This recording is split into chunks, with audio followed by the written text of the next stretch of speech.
Greetings, beautiful souls. Come with me to a land of imagination. It's your favorite author, Lisa Walker McCrae, with another riveting story time from the pages of my novel, A Peculiar Kind of Love. Remember, you guys, these videos are for entertainment purposes only. First and foremost, big praise to the Most High Yah, and a special shout out to those of you who are still chiming in. You guys have really stayed in this thing with me, and I thank you so much. With that love being shown, are you guys ready to fuel those imaginations and turn some pages? Awesome sauce. Chauncey, let's see if we can set the stage. Okay, loves, quick recap to stimulate those imaginations. In our last story time, both Marcus and Zay showed up at the B&B for Drew's birthday. Now, things could have gotten real messy, but they didn't, Todaya.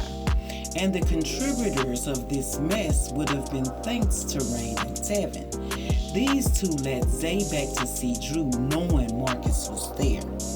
And you know they were being messy all in grown folks' business because when Marcus popped up, phone calls were made to see if it was okay for him to be there. But when Zay popped out, they just sent him back. Yes, real messy of them. And Marcus didn't make the situation any better with that sarcastic greeting he gave Zay on his way out. These two popping out at the same time left Drew with some decisions to make. So let's dive into this chapter titled Decisions, and see will Drew be making any. We return to Serenity Meadows, finding Drew standing on the porch awaiting her guest's arrival. It had been a few weeks and she was back at 100%. Her leg had healed and she was back to the basics. Although Drew missed being waited on hand and foot, she was glad to be active. Looking down at her watch, then out of the black Lexus pulling into the driveway, Drew smiled. Prompt. Ooh, I like that, she said to self. Drew was excited about her guest, who was known to have one of the most prestigious design teams in Charlotte City, ranking number 2. FYI, Drew had made the decision to transform the pool house into an entertainment area / apartment for Tevin, and she needed quality. Therefore, she hired the best person for the job, Leah Reynolds, owner of Simple Designs. If y'all don't remember Leah Reynolds, let me refresh your memory. So Leah is the classy lady Drew had multiple encounters with years ago. Once at Mystic Pier, twice at Dean's Boutique, and then again at Serenity Meadows grand opening.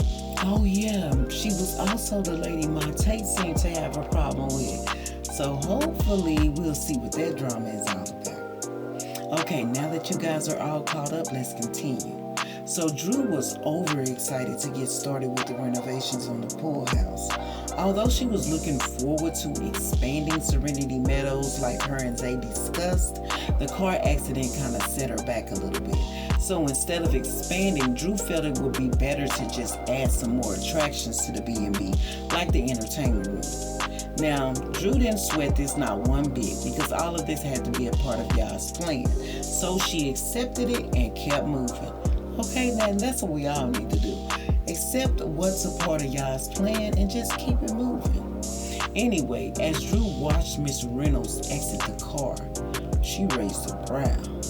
Whoa, what a beautiful lady, she uttered to self. She'd spent so much time trying to figure out who Miss Reynolds was, she never stopped to notice her beauty. If Drew had to compare her to anyone, it would be Walona from Good Times. Leah's skin was cinnamony and warm. Her honey Cortez brown eyes sparkled with happiness while her smile encouraged joy. The sophistication in her curves added dignity to her walk.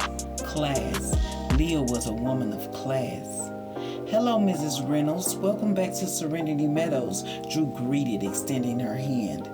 Now, at the same time, Rain was on the phone trying to call Tevin. She feared Drew's wrath for him if he wasn't there to get Miss Reynolds' bags. She tapped a pen on the counter. listening to the rings. By the third one, Tevin was emerging from the lounge area, finishing up his lunch. Throwing the last piece of sandwich into his mouth, Tevin dusted the crumbs from his shirt. "You rang?" he asked. Rain replied with an over-exuberant "Yes, I did," announcing Drew's guest, the fabulous Miss Reynolds, had arrived. Tevin raised a brow. He asked, "What's so fabulous about her?" Rain could see he wasn't impressed by her introduction, so she felt the need to elaborate, excitedly informing Tevin Mrs. Reynolds was the best home designer in Shiloh City, who started her business only 4 years ago and had already designed over 3,000 homes and businesses. Rain smacked her lips, then continued, "And let's not talk about the number of celebrities' homes she's designed. I've seen a few of them on Celebrity Cribs." Tevin eyed Rain, who seemed honored to know the information. Rain eyed Tevin, hoping the quick bio excited him. It didn't. Tevin's face expressed no interest. Rain hated how nonchalant he could be. "Anyways, I was just calling to make sure you were here to get Mrs. Reynolds' bags. You know how Drew can be about bags." Nodding his head in agreement, Tevin walked over to the window, compelled to see what was so fabulous about Mrs. Reynolds. Looking out at Drew and Mrs. Reynolds exchanged pleasantries, Tevin rubbed his stomach. Miss Sue's meatball sub was doing a number on him. "Oh, I gotta go." Tevin ran off in a panic. His stomach rumbled. "I guess when you gotta go," Rain said to self, watching Tevin disappear down the hallway. Shaking her head, Rain thought, bubble guts or not, Drew is gonna be hot when he's not here to get these bags. A few moments passed. Drew and Mrs. Reynolds walked through the door. Rain just knew she was about to throw a dramatic fit, noticing Tevin was MIA. Fortunately, Drew was so busy trying to cozy up to her guests she didn't notice. "This here is Rain, my front desk clerk / director," Drew introduced with a smile.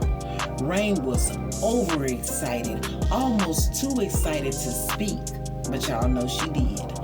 "Oh my gosh, Mrs. Reynolds, it is so good to meet you. I just want to let you know I love your work. What you did to Lexi's penthouse was amazing. Did you?" Drew gave Rain a halting eye, pausing her words. "Rain, Rain, Rain, don't be so persistent. Mrs. Reynolds is only going to be with us a few days. Don't over-question her." Giving Rain a smile, Mrs. Reynolds assured Drew it was fine. She then went on to thank Rain for being a fan of her work. Tapping her pen on the counter, taking Mrs. Reynolds' passive kindness as an invitation, Rain spoke. "Since it's no problem, can I ask you something?" Drew gave Rain a shellac glare. Mrs. Reynolds welcomed the question. Rain went on to ask her, was it true that hip-hop star Lexi was a whiner? She waited anxiously for a response. Drew shook her head, shocked but not surprised by Rain's question. She spent so much of her time in the stars business, she could barely tend to her own. No, not today, Rain, Drew stated. She then apologized to Mrs. Reynolds for Rain's outspokenness. Ooh, Rain is Drew's challenge every day, I tell you. Anywho, after getting Mrs. Reynolds all checked in, Drew grabbed her bags and started upstairs, at the same time looking back at Rain shaking her head. The pair disappeared upstairs. By this time, Rain was shaking her head, knowing her efforts to keep Drew's mind off Tevin not being in attendance was an epic fail. Although Drew didn't say anything or ask any questions, it was for that reason Rain knew her attempts to distract Drew was a flop. Drew's silence spoke words without saying anything. Moments passed. After showing Mrs. Reynolds her room and the layout of the pool house, Drew was in Rain's face, ungraciously inquiring Tevin's whereabouts and why wasn't he there to get Mrs. Reynolds' bags. Drew was hot. Her obsession with professionalism clashed with Tevin's lack of responsibility. This drove Drew's blood pressure through the roof. She went on and on about what Tevin didn't do, what she was gonna do, what she wasn't gonna do anymore, and what Tevin dare not do anymore.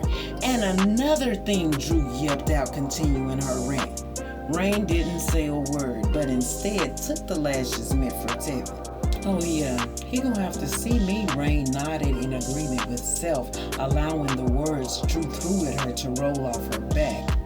By this time, Tate, Gabe, and Dean stood at the check-in counter, listening to Drew give out the business. Gabe shook his head. Ooh, somebody got Auntie Drew mad. I bet it's Daddy. Hush, Gabe, that's not our business, Tate scolded, nudging his shoulder. Well, why are we listening then? Tate and Dean eyed each other. Gabe, hush, baby, kids be calling you out on your best, don't they?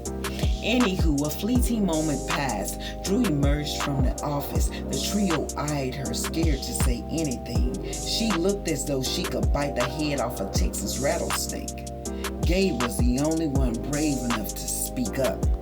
Hey, Auntie Drew, why are you fussing? He asked, jumping into her arms. Did my daddy make you mad again? Drew kissed Gabe's cheek. She apologized, explaining she wasn't fussing and his dad was on her good side for once. That's not what it sounded like to me, Gabe stated, fondling Drew's earrings.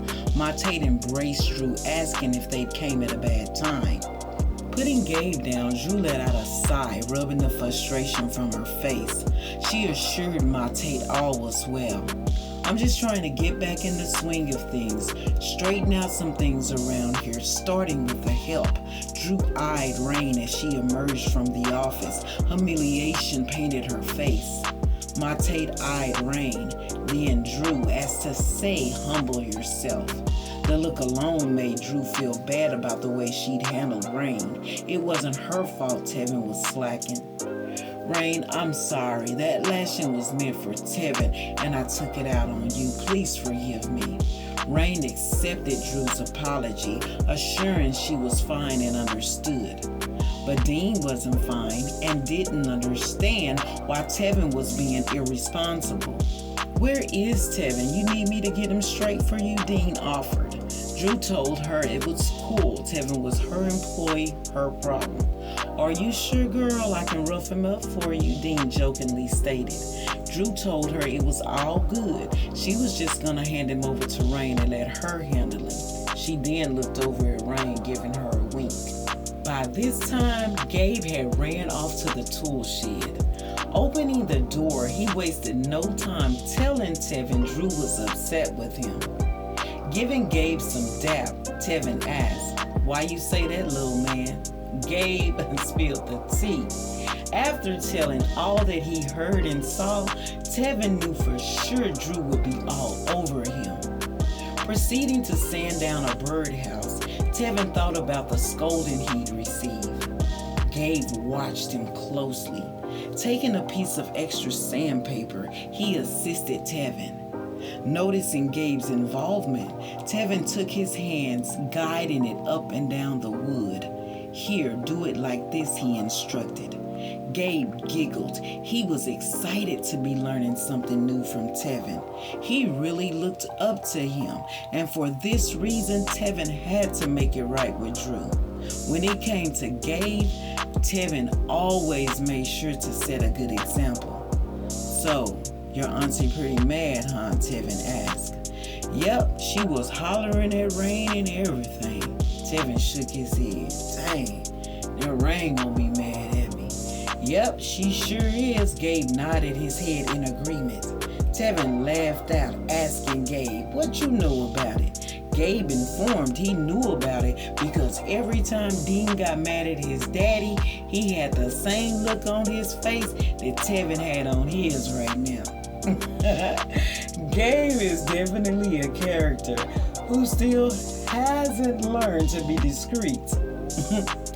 That's the honesty and innocence of children. They will let you know for sure, huh?